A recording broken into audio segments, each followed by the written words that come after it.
सहेली।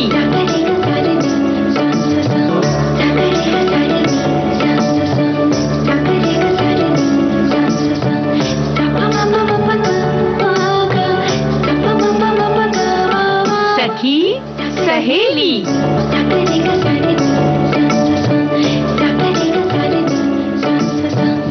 सखी सहेली कार्यक्रम सुनने वाली हमारी सभी सखियों और सखाओं को मंदाकिनी जोशी का प्यार भरा नमस्कार। हाँ, नमस्ते नमस्ते मंदाकिनी जी, सभी श्रोताओं को, सखियों और सखाओं को नमस्ते। जरा मैं जा रही हूँ अरे लड्डू बनाना है। ममता जी, कल मकर संक्रांति, आज लोहड़ी है, आज मुझे बहुत सारी तैयारी करनी है। ममता जी, मंदाकिनी जी, आपने कौन सी सुपर फास्ट ट्रेन पकड़ रखी है? हाँ? अरे इतने सारे मुझे काम करने हैं और आप मुझे बोलने नहीं दे रही। आप मेरी बात तो सुनिए, आप मेरी बात ही नहीं सुन रही हैं। सखी सहेली कौन करेगा? आपको काम करने हैं, मैं आपकी मदद करवा दूंगी। आपको लड्डू बनाने हैं, आपको अलाव जलाना है, आपको पतंग उड़ानी है, सब कुछ करना है। मैं आपका साथ करूंगी, उड़ाने की तैयारी करनी है। हाँ, तो मांझा और लटाई मैं ले आऊंगी। लटाई आपके लिए मैं पकड़ लूंगी। सखी सहेली तो ऐसा मंच है कि यहाँ पर सब कुछ संभव है। सखियाँ जुड़ जाएंगी, पतंग बनाने की विधि भी बताएंगी, मांझा कौन सा तैयार करनी, वो भी बता देंगी। मांझे से उंगली कटी थी बचपन, वो भी बताएंगी। और ये भी बताएंगे कि कौन से लड्डू उनके घर में बनते हैं। और आज तो आपको तिल और चावल और गुड़ जो है, मूंगफली भी देकर जाएंगी। वो सखियां आपके लिए भेजने आने वाली हैं। और एक चीज और, उनके प्रदेश में, उनके शहर में कौन सा व्यंजन बनता है लोहड़ी पर, क्योंकि आज लोहड़ी है। तो चलिए फिर लोहड़ी की ढेर सारी शुभकामनाएं हम अपने सभी सखियों और सखाओं को देते हैं। थैंक गॉड श्रोताओं, ममता जी रुक गई हैं, वरना मुश्किल हो जाता। ये सखी सहेली में आज मेरा साथ कौन देता? मंदाकिनी, देखिए सच कहें तो सखी सहेली को छोड़कर कहीं भी जाने का दिल करता नहीं है। हाँ। लेकिन हुआ क्या कि इतना सारा काम सिर पर आ गया ना, तो फिर लगा कि पहले सारे काम निपटा लूं। फिर घड़ी की ओर देखा तो फिर लगा कि सारे काम छोड़कर पहले सखी सहेली और उसके बाद सारे काम, और हम आपकी मदद करेंगे ना, और साथ में खाएंगे भी जो आपने व्यंजन बनाए हैं। आपकी मदद कर रहे हैं, और वो ये कि आज क्या क्या विषय हैं जिन विषयों पर हमारी सखियों और सखाओं को अपनी टिप्पणियां भेजनी है। बिल्कुल, देखिए आज का विषय जो है बहुत महत्वपूर्ण है। आज के जितने भी विषय हैं, एक तो है कि विनाश के कगार पर बढ़ती हमारी धरती।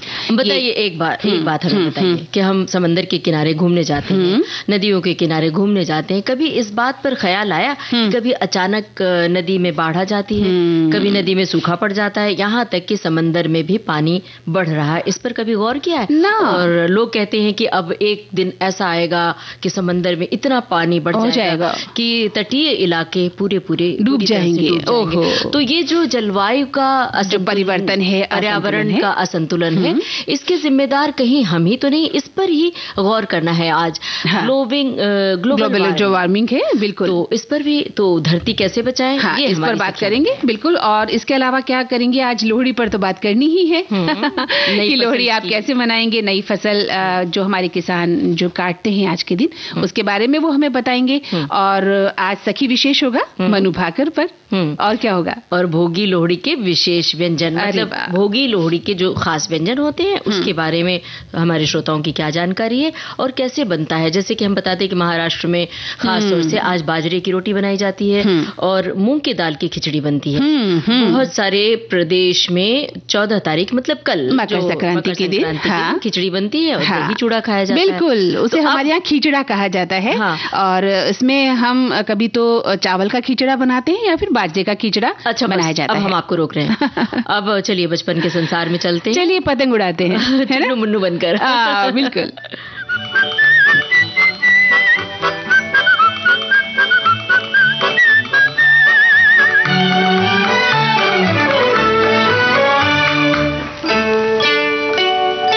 चुन्नू पतंग को कहता है काइट, बोलो बेटा टिंगू ये रंग है या right? Right right right. Ram के मुर्गे की है एक टांग, बोलो बेटा टिंगू ये राइट है या राइट?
जब ला रही थी पीठ, बोलो बेटा टिंगू ये गलत है या ठीक? ठीक। अरे ये गलत।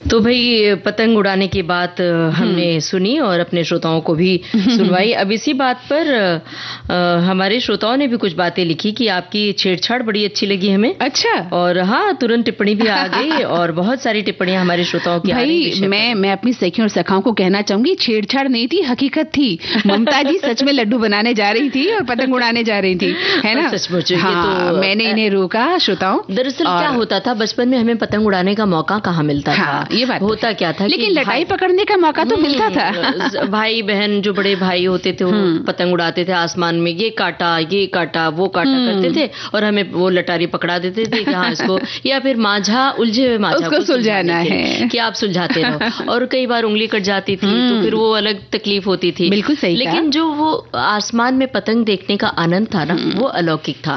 और यही सब छोटी छोटी बातें हैं जो आपको जिंदगी से जोड़ती है। लेकिन यहाँ मैं एक बात कहना चाहूंगी ममता जी, पतंग की जब बात चली है तो अभी राजस्थान में भी और भी शहरों में कल मकर संक्रांति को बहुत ज्यादा पतंग उड़ाई जाती है। तो ऐसी स्थिति में एक अपील जारी की जाती है कि भाई पतंग का जो मांझा है वो आप सादा मांझा रखें, क्योंकि वो जब आप उड़ाते हैं तो उससे जो है हमारे निर्दोष पशु पक्षी जो है उनकी गर्दन कट जाती है। या हम आम जन जाते हैं, अचानक से धागा आता है। मैं आपको अपनी एक आज से 10 साल पुरानी बात बताना चाहूंगी कि मैं कहीं से आ रही थी और अचानक मांझा मेरे गले से सर करता निकला और मेरा गला पूरा यहाँ से लहूलुहान हो गया। तो इसी तरह से हमारे जो नाजुक पक्षी हैं, कबूतर हैं, चिड़ियाएं हैं, वो भी घायल हो जाते हैं। तो एक अपील जारी की जाती है कि जहां ये कहा जाता है कि जो मांझा है वो सादा मांझा इस्तेमाल किया जाए। एक खास तरह का आजकल मांझा चला है, चाइनीज मांझा, जिसका बिल्कुल उपयोग नहीं करना चाहिए। अखबारों की सुर्खियों में ये बात आजकल आ रही है कि इस तरह के मांझे का उपयोग न करें। सस्ते दाम पर भले मिल जाते हैं, लेकिन वो बैन है। आप उसको चोरी छिपे भी करते हैं तो एक अपराध की श्रेणी में वो आता है। उंगली भी कट सकती है, आपके घर के बच्चों की उंगली कटती है। और मैंने कहा ना, जैसा कि निर्दोष जो पशु पक्षी आकाश में विचरण कर रहे हैं उनकी गर्दन कट जाती है, वो घायल हो जाते हैं, यहाँ तक कि वो मर भी जाते हैं। अब आपकी पुकार तो हमारे श्रोताओं ने सुन ली, अब जरा हमारी पुकार भी आप सुन लीजिए। अच्छा। हमारी पुकार धरती की ओर। हाँ, यानी अब धरती बन के पुकार रही हैं। धरती कह रही है बार बार। ये कविता की शक्ल में अपनी बात मैं कह रही हूँ। अच्छा। एक कविता है, धरती कह रही है बार बार, सुन लो मनुष्य मेरी पुकार। बड़े बड़े महलों को बना के मत डालो मुझ पर भार। पेड़ पौधों को नष्ट करके मत उजाड़ो मेरा संसार। मैं रूठी तो जग रूठा, मैं रूठी तो जग रूठा, अगर मेरे सब्र का बांध टूटा। बिल्कुल नहीं बचेगा कोई, कभी बाढ़ तो कभी सूखा, और भूकंप जैसी आपदा सहते जाओगे, बच नहीं पाओगे। धरती की बस यही पुकार, मत उजाड़ो मेरा संसार। ये किसी अनाम कवि की कविता आपने पढ़ी। बहुत ही सुंदर कविता थी और बहुत महत्वपूर्ण कविता थी ये। तभी तो कहा गया है ना कि धरती है जीवन का आधार और आओ करें इससे बेहद प्यार। और ममता जी, वैज्ञानिकों का तो ये भी मत है कि जो वातावरण में फैले प्रदूषण के कारण धरती का जो अस्तित्व है वो खतरे में पड़ गया है ना? तो धरती विनाश के कगार पर है, ऐसा कहा जा रहा है। और धरती पर जैव भौतिकी प्रणालियां अस्थिर हो रही हैं और ये अपरिवर्तनीय रूप से बदल भी सकती हैं, ऐसी खोज की गई है। सही कह रही हैं मंदाकिनी जी। और शोधकर्ता तो ये भी मानते हैं कि आज भी कई जीवों की प्रजातियां विलुप्त होने के कगार पर हैं। बहुत सारी मछलियां जल से गायब हो रही, पानी से गायब हो रही हैं, क्योंकि पानी में केमिकल्स मिल गए हैं। और धरती का ताप भी लगातार बढ़ रहा है। अगर ये प्रक्रिया जारी रही तो हो सकता है कि धरती पर बहुत उथल पुथल हो जाए। और ये भी कहते हैं कि आज से 260 मिलियन यानी लगभग 26 करोड़ साल पहले धरती को सामूहिक विनाश झेलना पड़ा था। अच्छा। इस दौरान पूरी पृथ्वी जीव जंतुओं से विहीन हो गई थी। तो कहीं ऐसा न हो कि धरती फिर से हमें ये नजारा देखने को मिले, बिल्कुल एक विनाश हो। तो आधी शताब्दी में ही ऐसा भी कहा जाता है कि पृथ्वी के अंधाधुंध दोहन के कारण पारिस्थितिकी तंत्र का 2/3 हिस्सा नष्ट होने की कगार पर है। और साथ ही जीवाश्म ईंधन यानी पेट्रोल डीजल के बढ़ते प्रयोग और जनसंख्या वृद्धि की तेज रफ्तार से धरती के सीमित संसाधनों पर दबाव भी डाल रही है। तो यही धरती के विनाश का कारण भी बनेंगे। और वायु और ध्वनि प्रदूषण भी धरती के विनाश की ओर इशारा कर रहे हैं। ये प्रदूषण न सिर्फ इंसानों की आयु को कम कर रहे हैं बल्कि सारी पृथ्वी के विनाश का कारण भी बन रहे हैं। वायु प्रदूषण से निरंतर जो तकलीफें हो रही हैं वो एक ऐसा संकेत है जिसके लिए हम सबको सजग हो जाना चाहिए। जैसे फेफड़े में इन्फेक्शन है और सांस लेने में तकलीफ है, हवा में जो जिस तरह से संक्रमण है, आए दिन हम लोग बीमार पड़ जाते हैं, फिर कहते हैं हमारी इम्यूनिटी कमजोर हो गई है। असल में जो वायु प्रदूषण है उससे हमारा शरीर भी नहीं झेल पाता है। और साथ ही जो ध्वनि प्रदूषण है ममता जी, वो भी सबसे एक जो पशु पक्षियों के प्रजनन तंत्र पर भी गहरा प्रभाव पड़ा है, ऐसा माना जाता है। बिल्कुल सही आपने मुद्दा उठाया है। जितनी भी चीजें पृथ्वी पर स्थित हैं वे सारी की सारी हमारे लिए अनमोल है, जिसका मनुष्य तेजी से उपयोग तो कर रहा है लेकिन उसकी हिफाजत नहीं कर रहा है। दिन प्रतिदिन पृथ्वी की संपदा खत्म होती जा रही है और इस वजह से धरती विनाश की ओर बढ़ रही है। तो इस संपदा का हमें संरक्षण करना ही होगा और धरती को विनाश से बचाना ही होगा। बिल्कुल। वरना जब इस तरह के गाने जो लिखे गए, जो हम अभी सुनवाने जा रहे हैं, अनुपमा फिल्म का गाना, तो गीतकार के कलम से कितने सुंदर गीत लिखे हैं। बिल्कुल। जब धरती ही हरी भरी नहीं रहेगी, खूबसूरती नहीं रहेगी, तो ऐसे गाने कहाँ से निकले? बिल्कुल सही कहा आपने। और फिर गाने सिर्फ गाने तक ही सीमित न रह जाए, हमें भी तो ये सोचना है ना कि जो लिखा गया है वो हम अक्षरशः सही साबित कर पाए। और एक इंसान ही कर सकता है। जिस तरह से हम अपनी जिंदगी में नियंत्रण खोते जा रहे हैं, हमारी इच्छाओं का, महत्वाकांक्षाओं का जो विस्तार हो गया है, वहां पर हमें थोड़ा सा कंट्रोल करना होगा और धरती को बचाना होगा।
तो ममता जी, हमारे श्रोताओं ने अपने विचार रख दिए हैं धरती के विनाश पर। आप लिखते हैं कि घरेलू स्तनधारियों की करीब 10% प्रजातियां 2016 तक विलुप्त हो चुकी हैं। वैज्ञानिकों का अनुमान है कि पृथ्वी पर प्रलय 2250 मिलियन साल में आ सकता है। उस समय धरती का तापमान 70 डिग्री सेल्सियस तक पहुंच जाएगा। और एक श्रोता ने लिखा है कि जो पृथ्वी की जैव भौतिकीय प्रणालियां अस्थिरता की ओर बढ़ रही हैं, इनमें बर्फ, महासागर और वायु संरक्षण, बड़े पारिस्थितिक तंत्र और वर्षा शामिल है। और प्रदूषण के कारण वायुमंडल का तापमान बढ़ रहा है और अल्पवृष्टि, अतिवृष्टि, अनावृष्टि होने लगी है। इसी कारण जो है पर्यावरण का असंतुलन हो रहा है। और जब पर्यावरण का असंतुलन होगा तो फिर निश्चित रूप से धरती को नुकसान पहुंचेगा। और अगर धरती को नुकसान पहुंचेगा तो फिर मान के चलिए कि जैसे हम आज लोहड़ी पर्व मना रहे हैं, कल मकर संक्रांति मनाएंगे, परसों कोई और पर्व मनाएंगे, तो किस तरह से हम मनाएंगे जब धरती के क्षति से ही हम उबर नहीं पाएंगे, हम दुनिया में रहेंगे ही नहीं। देखिए मंदाकिनी जी, ये हमारी ही समस्या नहीं है, अपने देश की समस्या नहीं है, पूरे विश्व की समस्या हो गई। कभी घर बनाने के बहाने, कभी कारखानों के नाम पर, कभी सड़क निर्माण के बहाने, कभी विकास के दूसरे आकर्षण के बहाने हम जीवन देने वाले बहुत सारे असंख्य पेड़ों का निर्मम विनाश करते हैं और निर्मम कटाई करते जा रहे हैं। इस वजह से भी पर्यावरण का असंतुलन हो रहा है। बिल्कुल सही कहा आपने। और देखिए ना, वनों के विनाश से लाखों जंगली जानवर बेघर होकर मौत को मजबूरन गले लगाते हैं और खूंखार शिकारियों की जद में आ जाते हैं। पर हमें कोई फर्क नहीं पड़ता, क्योंकि हमारा घर और हमारी जिंदगी, हमारे लोग, हमारे घर के लोग सुरक्षित हैं, तो हम अपनी जिंदगी मौज मस्ती में गुजार रहे हैं। होता क्या है कि खाद, कीटनाशक और तरह तरह के यंत्र बनाने वाले जो बहुत सारी मशीनें होती हैं, इस कारण भी पर्यावरण का असंतुलन होता है। आपको याद होगा कि पहले जो खेती की प्रक्रिया थी, ठीक है कि हम आगे बढ़ रहे हैं तकनीकी दृष्टि से, लेकिन गाय बैल के जरिए जुताई होती थी। और जिसके गांव में, घर में गाय और बैल की संख्या ज्यादा होती थी, वो बहुत समृद्ध माना जाता था। लेकिन अभी गाय तो फिर भी लोगों के घरों में है, बैलों की संख्या बहुत कम होती जा रही है, जिससे जुताई बुआई होती थी। सारा कुछ मशीन, आधुनिक साधन आ गए हैं और सब कुछ केमिकल के जरिए, खादों के जरिए ज्यादा से ज्यादा फसल पैदा हो, इसलिए ज्यादा से ज्यादा कीटनाशक का प्रयोग किया जाता है। बिल्कुल। तो वो जो लालच, एक लालच भी हमें, जो लालच है ना, वो हमें जकड़ रहा है कि हम कम उसमें ज्यादा किस तरह से आमदनी कर सकते हैं। और उसके लिए हम एक तरह से कहते हैं ना कि विषैली चीजों का भी उसमें छिड़काव कर देते हैं। और आगे चलकर देखने में आता है कि आम आदमी जब उसका खाद्य पदार्थ को खाता है तो बीमार पड़ते हैं। आजकल हमारी इम्यूनिटी कहाँ है इतनी मजबूत, है ना, जो पहले हुआ करती थी, क्योंकि पहले का खाना शुद्ध हुआ करता था। तो आज से लगभग 50 साल पहले तक 25 से 35 फीट खोदने पर ही कुएं पानी देने लगते थे। और फिर 25 साल पहले, यानी पानी की बात करें तो 100 से 150 फीट गहराई में चला गया और हमने भूजल भंडार की महत्ता तो समझी नहीं। और अब पानी 300 से 500 फीट नीचे जा चुका है और हम भूजल को सिर्फ और सिर्फ उलीचने में ही विश्वास करते हैं। अब तो कुआं वगैरह गांव में सिर्फ नाम के लिए रहते हैं, सिर्फ देखने के लिए कि कोई आए तो ये देखो हमारे घर में कुआं है, हमारे द्वार पर। पहले क्या होता था, कुएं से पानी निकाला जाता था और कुएं से पानी निकालकर रहट के जरिए सिंचाई भी की जाती थी। और वो जो खेतों के मेड़ों के जरिए पानी मिलता था तो फसल लहलहाते हुए दिखते थे, बड़ा अच्छा लगता था, सुंदर माहौल। सारे फिल्मों में भी वो सब बातें, कुएं हैं, बावड़ियां हैं, इस तरह का जो है पानी का संचय किया जाता था। कुएं से पानी निकालना तो दूर की बात, कुएं में पानी ही नहीं मिलता है। और इसी तरह एक श्रोता ने भी लिखा है कि विनाश के कगार पर पृथ्वी जब इंसान अपने जिद पर आता है तो कुछ भी नहीं सोचता।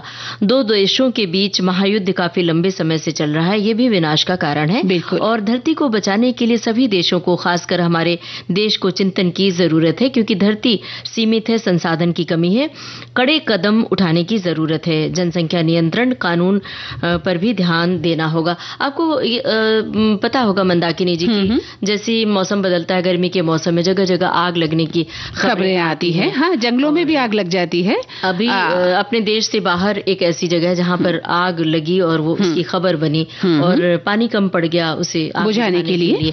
तो वो एक वहां की हवा बड़ी सूखी है ये कहा जाता है, साथ में लगा हुआ रेगिस्तान है, लेकिन इस सब की जिम्मेदार कहीं न कहीं इंसान है। बिल्कुल सही बात और इतना ज्यादा हमने पृथ्वी का शोषण दोहन कर लिया है कि पृथ्वी अब अपने रौद्र रूप में आ गई है। बिल्कुल। तो अब भी हम चाहें तो सचेत हो जाएं और धरती से प्यार करना सीखें निजी स्तर पर।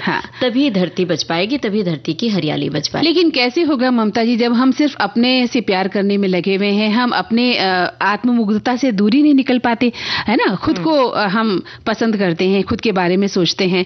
कहाँ हमारे पास टाइम होता है पृथ्वी के बारे में सोचने का, प्रकृति को करीब से देखने का? वो समय गया जब गीतकार किसी बेल को देखकर, किसी फूल को देखकर एक गीत रच दिया करते थे, है ना? आज हम हजारों फूल देखकर भी एक शब्द नहीं रच पाते। क्यों? क्योंकि कहीं ना कहीं हम बिल्कुल दूर हो गए हैं, शुष्क हो गए हैं भीतर से। हमारे भीतर के सूखेपन के साथ साथ सबका मन भी सूख गया है, तो इसके जिम्मेदार हम ही हैं। हाँ, तो इस शुष्कता को बचाने की जरूरत है। बिल्कुल। फिलहाल एक गाना सुन ले। हाँ, की बात गीतों का भी चली है, गीतों की भी चलिए, सुनते हैं चलिए।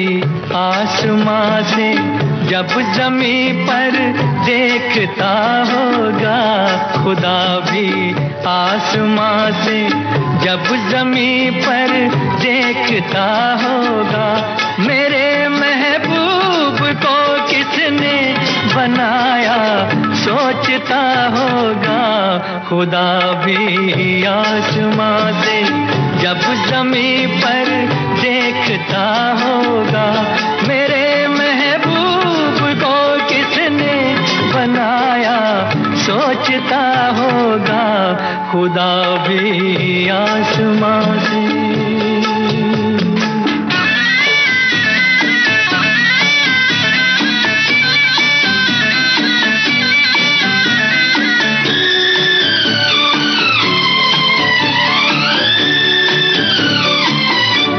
मुसव्विर खुद परेशान है कि ये तस्वीर किसकी है, बनोगी जिसकी तुम ऐसी हंसी तकदीर किसकी है, कभी वो जल रहा होगा, कभी खुश हो रहा होगा, खुदा भी आसमां से जब ज़मीं पर देखता होगा, मेरे महबूब को किसने बनाया सोचता होगा, खुदा भी आसमां से।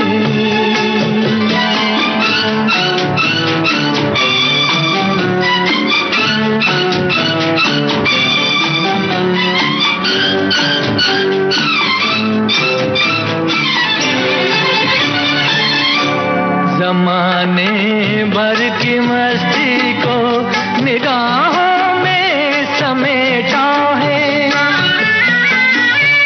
कली से जिस्म को कितनी बहारों में लपेटा है, हुआ तुम सा कोई पहले न कोई दूसरा होगा, खुदा भी आसमां से जब ज़मीं पर देखता होगा, मेरे महबूब को किसने बनाया सोचता होगा, खुदा भी आसमां से।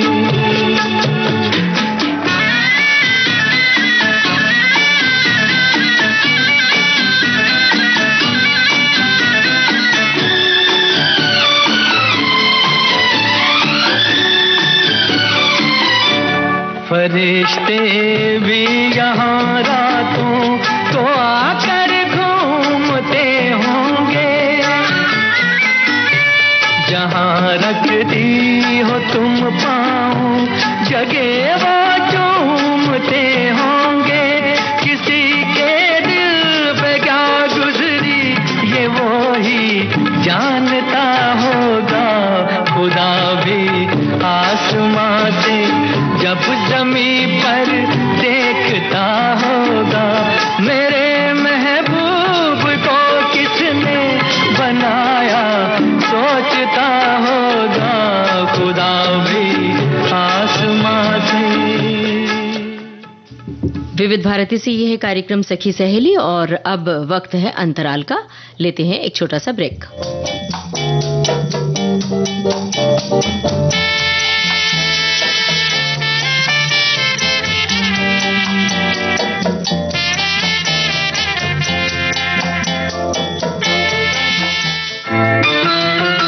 विविध भारती पर हर रोज दिन में 1 बजे विविध भारती की गीत माला आपके साथ। जन्म जन्म का साथ है तुम्हारा।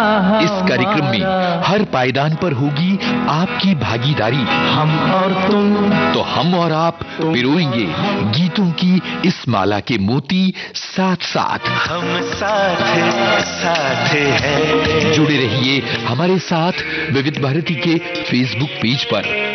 विविध भारती की गीत माला हर रोज दिन में 1 बजे। विविध भारती, आपका जीवन संगीत। हाय हाय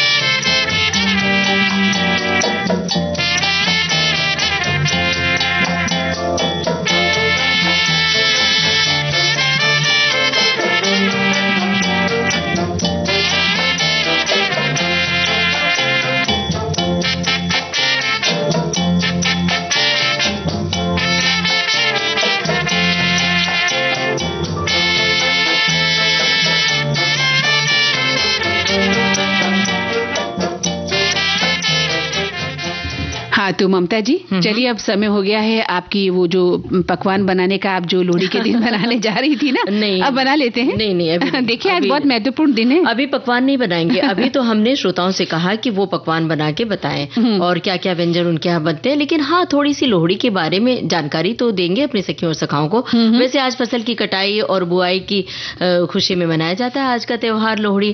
लोहड़ी उत्तर भारत का एक बहुत ही प्रसिद्ध त्योहार है, ये हमारे श्रोता जानते हैं। बिल्कुल। मकर संक्रांति के एक दिन पहले इसे मनाते हैं।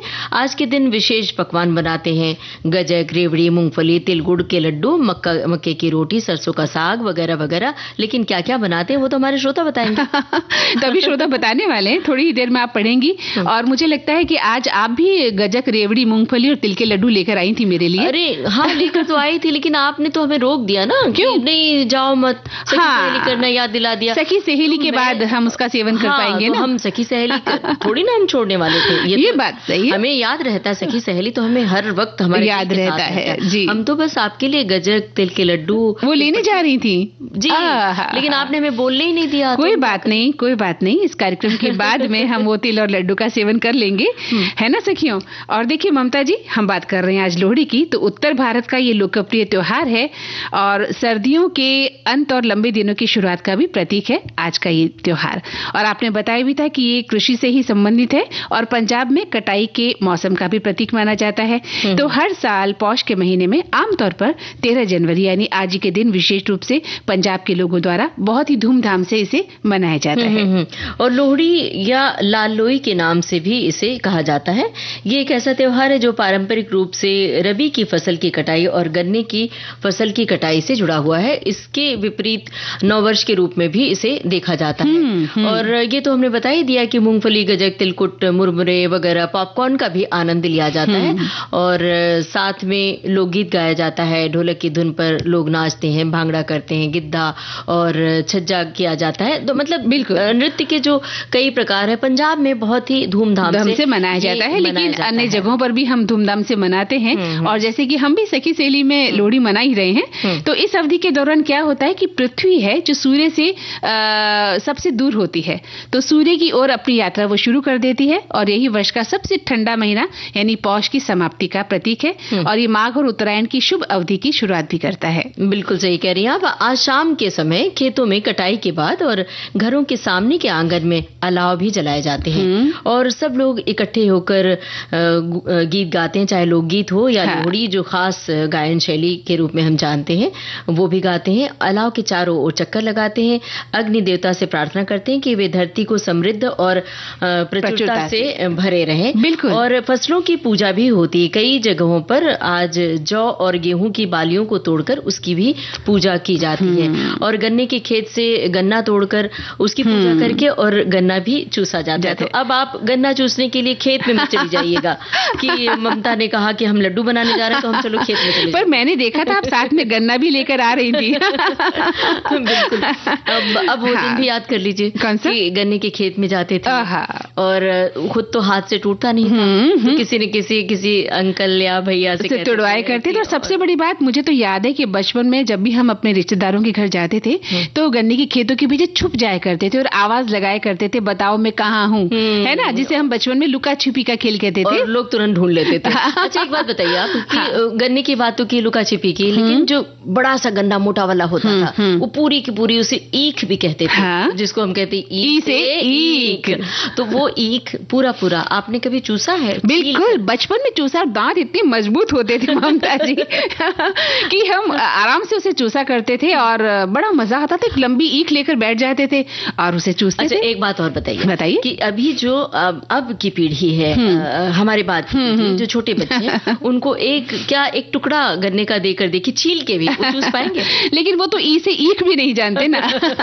वो कहेंगे कि मम्मा इसको पीस कर दे दो, इसको क्रश करके दे दो तो हम ले लेंगे। हाँ, लेकिन एक बात कहूँ, बच्चों का दोष नहीं है। माता पिता भी कहेंगे ना ना ना ना बेटा, दांत खराब हो जाएंगे, दांत कमजोर हो जाएंगे, दांत टूट जाएगा, मैं आपको पीस के दे देती हूँ, उसका रस निकाल के दे देती हूँ, खरोच लग जाएगी। हाँ, है ना। तो माता पिता ने भी तो बच्चों को कितना नाजुक बना दिया है। वो तो सब बचपन की जो बहुत सारी बातें हैं तो हम करने लगेंगे तो हमें लगता है कि सिर्फ वही बातें, 1 घंटा बीत जाएगा पता ही नहीं चलेगा। मिट्टी में खेलना, मिट्टी में घरौंदे बनाना और उस मिट्टी में घरौंदा बना के उसमें पानी भरना, फिर से बनाना, गीली मिट्टी। हर दिन हम घरौंदा बनाते थे, हर दिन गीली मिट्टी करते थे, लेकिन हमें कुछ नहीं होता, कुछ नहीं। हमारे पैर मिट्टियों से भरे रहते थे, ना माता पिता कुछ कहते थे, ना डांट पड़ती थी, ना फटकार होती थी। लेकिन अब अगर छोटे बच्चे मिट्टी में खेलें तो लोगों को लगता है अरे इन्फेक्शन हो जाएगा, एलर्जी है, इसको मिट्टी से एलर्जी है, इसको घास से एलर्जी है, इसको फूलों की पत्तियों से एलर्जी है। बच्चों को माता पिता खबरदार कर देते, खबरदार जो मिट्टी में गए, खबरदार जो उस फूल को छेड़ा, खबरदार जो यहाँ हाथ लगाया, खबरदार जो ये किया। तो बच्चा खुद इतना घबरा जाता है कि आप उससे कैसे उम्मीद करती हैं? अब 1 मिनट मंदाकिनी जी, अगर बहुत ज्यादा आपने ये कहा कि अब माता पिता खबरदार ये करते, तो अभी जो आधुनिक तरीके से, आधुनिक जीवन शैली से जीने वाले लोग हैं ना, वो नाराज हो जाएंगे। तो एक काम करते हैं, फटाफट गाना सुन लेते हैं। बिल्कुल, नाराज मत होइएगा, ये चर्चा का विषय है और बेहद गंभीर विषय है ममता जी। बिल्कुल, चलिए तो गीत सुनते हैं। बड़ी फटाफट भेज मिलते रहिए। हाँ, बिल्कुल बिल्कुल।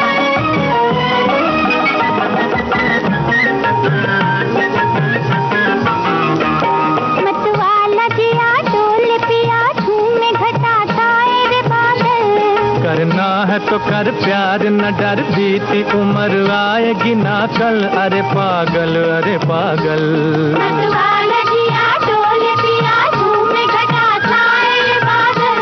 करना है तो कर प्यार, न डर बीती उम्र आएगी ना कल। अरे पागल, अरे पागल। अरे जिया हो।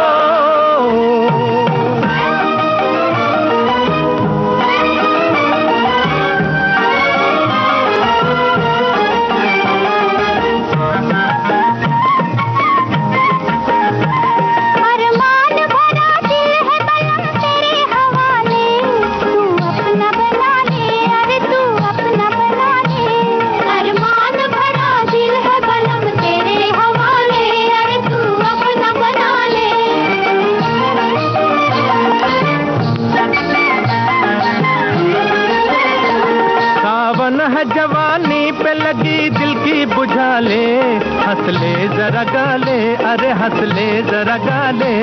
सावन है जवानी पे लगी दिल की बुझा ले, अरे हंस ले जरा गाले। नाचे मेरा मन आज सजन छन छन नन बोले रे पायल।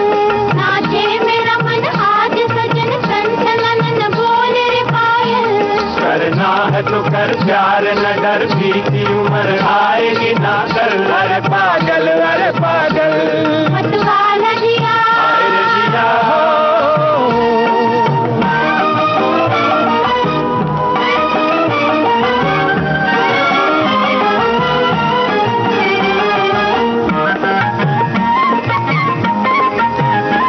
दिल तेरा दीवाना मेरी अखियां भी दीवानी, कुछ दे दे निशानी अरे कुछ दे दे निशानी।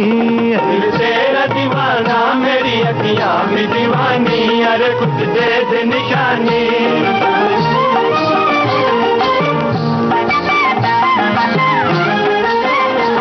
दुनिया के मजे लूट ले जीवन है कहानी, 2 दिन है जवानी अरे 2 दिन है जवानी। दुनिया के मजे लूट ले जीवन है कहानी अरे 2 दिन है जवानी। दुनिया है बड़ी जादू भरी मेरी गली साथ मेरे चल। दुनिया है बड़ी जादू भरी मेरी गली साथ मेरे चल। करना है तो कर प्यार न डर बीती उम्र आएगी ना कल। अरे पागल मतवाला करना है तो कर प्यार न डर बीती उम्र आएगी ना कल। अरे पागल हाँ देखिए मंदाकिनी जी, हमने बचपन की याद दिला दी और हमारे श्रोताओं ने सारी यादें टटोलकर अब टिप्पणियां भेजी हैं ढेर सारी। अब एक श्रोता ने लिखा है कि मेरा बचपन उत्तर प्रदेश के देवरिया जिले में बीता। वहां शुगर फैक्ट्री में मेरे पिताजी कार्यरत थे। हमने बचपन में बहुत सारा गन्ना ऊख चूसा है और वो मीठे लाल लाल मोटे पोर वाले गन्ने।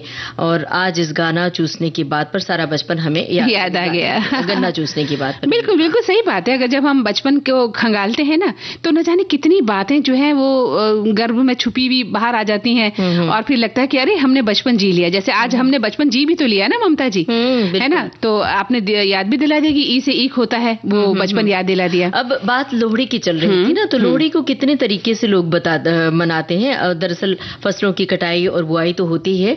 अब हर प्रदेश में अलग अलग तरीके से लोग मनाते हैं। आपको पता है असम में फसल जब कट जाती है तो लोगों के घर अनाजों से इस मौसम में भर जाते हैं। तो ऐसे में वहां पर भोगाली बिहू का पर्व मनाया जाता है। हाँ बिल्कुल। और इसके लिए गांव के लोग मिलकर अपने खेतों में खूबसूरत घर बनाते हैं और इसे भेला घर कहते हैं वो लोग। और इन भेला घरों को फसल कटाई के बाद बची फसलों की ठूंठ से इसे बनाया जाता है और फिर 2 दिन तक यहाँ पर जश्न मनाया जाता है। बिल्कुल। और भोगाली बिहू का जो पहला दिन होता है ममता जी, वहाँ लोग भेला घर में तरह तरह के पकवान बनाते हैं और पूरा गांव या समुदाय जो है एक साथ मिलकर भोज करता है और इसे उरुका भी कहा जाता है। और इसके अगले दिन भेला घर में पूजा की जाती है और सुबह सूर्योदय से पहले इसे पवित्र रीति रिवाजों के साथ जलाया भी जाता है। और इसे माघ की संक्रांति या दुमाही भी कहते हैं। इसमें लोग अग्नि देवता की पूजा करते हैं और भी बहुत कुछ होता है असम में। और क्या करते हैं कि वहाँ असम में कटी हुई जो फसल होती है उसका जो कचरा होता है उसी का खेतों में घर भी बना लेते हैं। तो अलग अलग प्रदेश में अलग अलग तरीके से मनाया जाता है। तो हमारे श्रोता भी कुछ लिख रहे हैं। बताइए। हाँ, हमारे श्रोता लिख रहे हैं कि आज जो लोहड़ी का पर्व है उत्तरी भारत विशिष्ट रूप से पंजाब और हरियाणा में हर्षोल्लास के साथ मनाया जाता है और ये मकर संक्रांति से पहले मनाया जाता है। लोहड़ी का पर्व न केवल कृषि और प्रकृति से जुड़ा है बल्कि ये हमारी संस्कृति, परंपरा और सामूहिकता का भी प्रतीक है। एक श्रोता ने लिखा है कि मकर संक्रांति से पहले वाली रात को सूर्यास्त के बाद मनाया जाने वाला पंजाब प्रांत का पर्व है लोहड़ी, जिसका अर्थ है लकड़ी, ओह गोहा यानी सूखे उपले, ड़ी रेवड़ी। इस पर्व के 20-25 दिन पहले ही बच्चे लोहड़ी के लोकगीत गा गा कर लकड़ी और उपले इकट्ठे करते हैं। फिर इकट्ठी की गई सामग्री को चौराहे मोहल्ले के किसी खुले स्थान पर आग जलाते हैं या फिर अलाव जिसे कहते हैं। इस उत्सव को पंजाबी समाज बहुत ही जोशो खरोश के साथ मनाया जाता है। और एक लिख रहे हैं कि आज तो दही जमाने की तैयारी चल रही है। अच्छी तरह से दही जम जाए तो कल स्नान दान के बाद दही, चूड़ा, तिलकुट और तरह तरह की सब्जियां, दाल, उड़द, मूंग और चावल की खिचड़ी अपने 4 यार दही, पापड़, घी, अचार के साथ प्रभु को भी भी भोग लगाएंगे और हम सभी खाएंगे और अपने परिवार वालों को भी देंगे। क्या बात है। तो याद रखिएगा कल सखी सहेली से पहले खिचड़ी खाकर बनाकर और मेरे लिए लेकर भी आना है। और मेरे लिए भी। एक श्रोता ने लिखा है कि पारंपरिक तौर पर लोहड़ी फसल की बुआई और कटाई से जुड़ा हुआ विशेष त्योहार है। इस अवसर पर पंजाब में नई फसल की पूजा होती है। और आगे इन्होंने लिखा है कि ये त्योहार पूस की आखिरी रात और माघ की पहली सुबह की कड़क ठंड को कम करने के लिए मनाया जाता है। बिल्कुल। मान्यता यह है कि लोहड़ी शब्द लोई यानी संत कबीर की पत्नी से उत्पन्न हुआ था। लोई जिन्हें कबीर की पत्नी का नाम था, लेकिन कई लोग इसे लिलोड़ी से उत्पन्न हुआ भी मानते हैं, जो बाद में लोहड़ी शब्द हो गया। वहीं कुछ लोगों का यह मानना है कि शब्द लोह यानी चपाती बनाने के लिए प्रयुक्त एक उपकरण से निकला है। बहुत सुंदर जानकारी दी है। और अब एक गीत सुन लिया जाए ममता जी। सुनते हैं।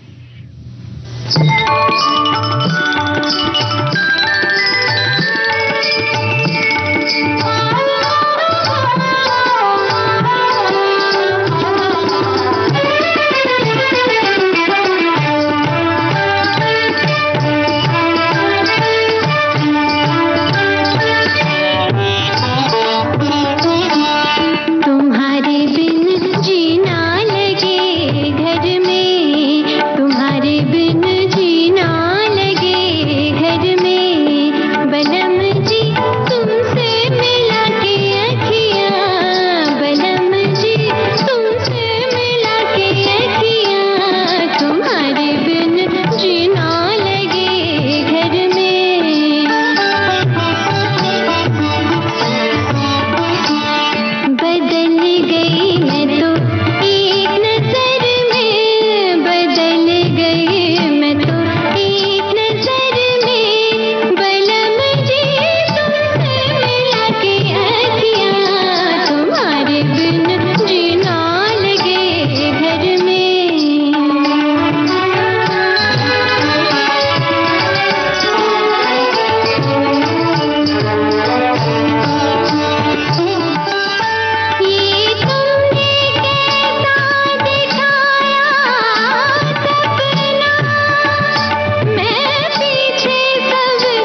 मंदाकिनी जी, आज सखी विशेष के अंतर्गत हम मनु भाकर के बारे में जानकारी देने वाले हैं। बिल्कुल। जिन्होंने पेरिस ओलंपिक 2024 की 10 मीटर एयर पिस्टल प्रतिस्पर्धा और 10 मीटर मिक्स्ड डबल्स में कांस्य पदक जीता था और एक ही ओलंपिक में 2 पदक जीतने वाली इकलौती एथलीट हैं।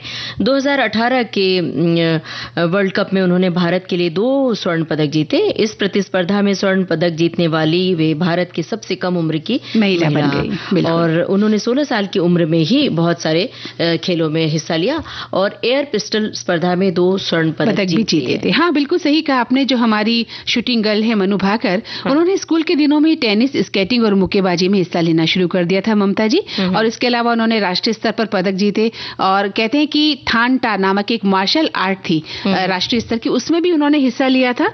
और बाद में अगर हम बात करें उनकी व्यक्तिगत जीवन की, तो उनका जन्म हरियाणा के झज्जर जिले के गोरिया गांव के ग्रामीण परिवार में हुआ और इनके पिता ने इनके लिए अपनी नौकरी तक छोड़ दी थी और इनके लिए काफी मेहनत की, तब जाकर ये इतने बड़े स्थान पर पहुंची हैं।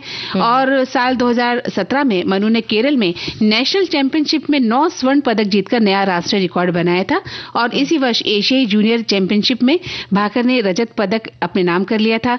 और मैक्सिको के ग्वादालाजरा में 2018 अंतर्राष्ट्रीय स्पोर्ट शूटिंग वर्ल्ड कप के 10 मीटर एयर पिस्टल फाइनल में भाकर ने 2 बार के चैंपियन अलेजांद्रा जवाला को हराया था।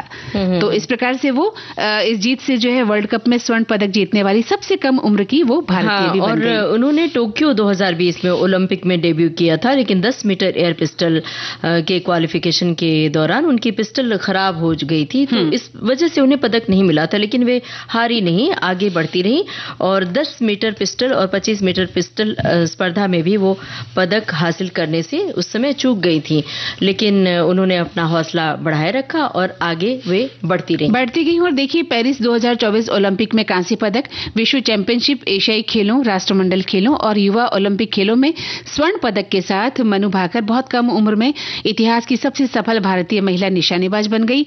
और मनु भाकर पेरिस 2024 में महिलाओं की 10 मीटर एयर पिस्टल स्पर्धा में कांस्य पदक के साथ शूटिंग में ओलंपिक पदक जीतने वाली पहली भारतीय महिला बनी। और ये मौका एक दिन बाद आया जब 20 वर्षों में किसी व्यक्तिगत स्पर्धा में ओलंपिक फाइनल में पहुंचने वाली पहली महिला निशानेबाज बनी। पिस्टल की खराबी कारण, जैसा कि आपने बताया, तो उन्हें वंचित कर दिया गया था, लेकिन वे आगे बढ़ती रही और कुछ ही दिनों बाद उन्होंने सरबजोत सिंह के साथ मिलकर 10 मीटर एयर पिस्टल मिश्रित टीम स्पर्धा में कांस्य पदक जीता, जिससे वो आजाद भारत से एक ही ओलंपिक में 2 पदक जीतने वाली पहली एथलीट बन गई। तो अब एक गाना उनके लिए हम सुन लें। बिल्कुल, नाम बिल्कुल।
जी, तो ममता जी, हमारे जो भोगी व्यंजन है उसके बारे में श्रोताओं ने लिखना शुरू कर दिया है।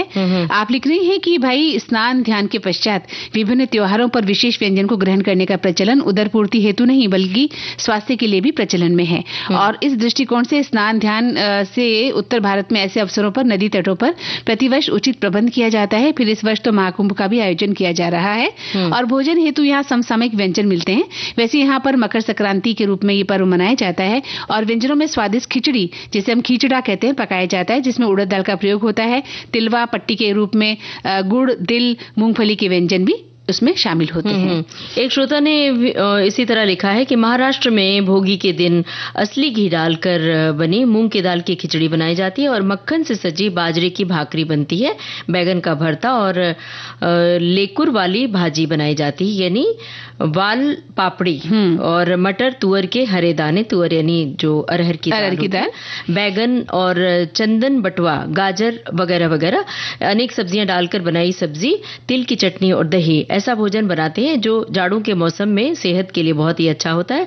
और संक्रांति के दिन खास गुलाची पोली, मतलब ये शायद पूरन पोली के लिए कहा जाता है, गुड़ की रोटी जिसे असली घी के साथ पूरन पोली कहते हैं यहाँ पर महाराष्ट्र में, वो बनता है। और महाराष्ट्र में पूरन पोली अक्सर ज्यादातर त्योहारों पर मनाई जाती है। और ममता जी, इन्होंने आपको और मेरे को बुलाया भी है, देखिए आइए आप दोनों भी स्वाद के लिए।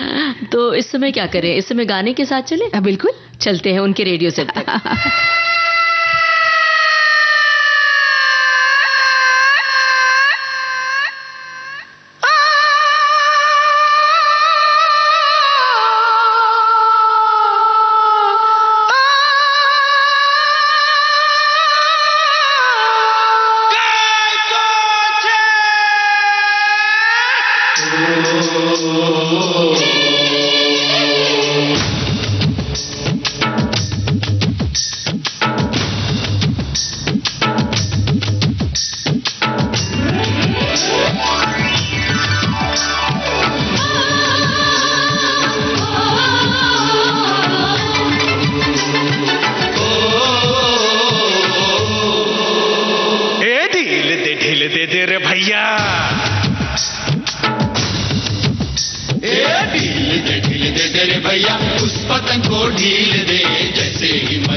तो भाई मंदाकिनी जी, ये तो पतंग उड़ाने का गाना था। पतंग उड़ाना तो हमने सबको याद दिला दिया बिल्कुल में ही। हाँ। और सब कल उड़ाएंगे भी। आप भी पतंग उड़ाएंगे? बिल्कुल उड़ाएंगे। और हम आपके साथ जब आप उड़ाएंगी तो मैं लटाई पकड़ूंगी और जब मैं उड़ाऊंगी तो आप लटाई, या हो सकता है हम दोनों अलग अलग पतंग उड़ा रहे हैं और वो ही काटा रे ये भी कर सकते हैं। हो सकता है कि दोनों अनाड़ी हैं तो न उड़ा पाए और कोई किसी और का साथ दे। बहरहाल हमारे जो श्रोता हैं वो अपना अनुभव बताएंगे। लेकिन फिलहाल हमारे एक श्रोता ने भोगीची भाजी, मतलब महाराष्ट्र में जो मिश्रित सब्जी है, हाँ, भोगी के जो व्यंजन होते हैं उसके बारे में लिखा है और कहा है कि मिश्रित सब्जी करी विशेष रूप से भोगी के लिए बनाई जाती है, जिसमें इन्होंने लिख दिया 30 मिनट में बन जाता है ये। अच्छा। गाजर छीला हुआ टुकड़ों में कटा हुआ, आलू छीला हुआ टुकड़ों में कटा हुआ, बैगन डंठल हटाकर टुकड़े कर ले और चना, हरा वाला चना तकरीबन 4 कप ले लें और ब्रॉड बीन्स ले लें और पका हुआ बेर ले लें।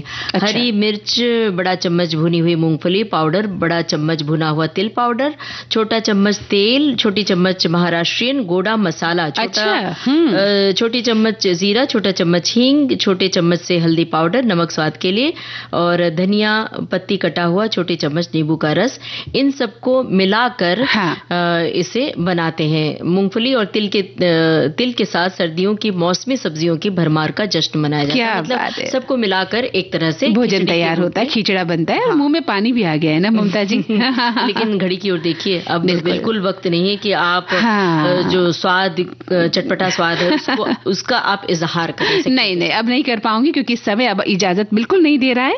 और देते हैं सखियों से इजाजत। तो आप सभी को ममता सिंह और मंदाकिनी जोशी का नमस्कार।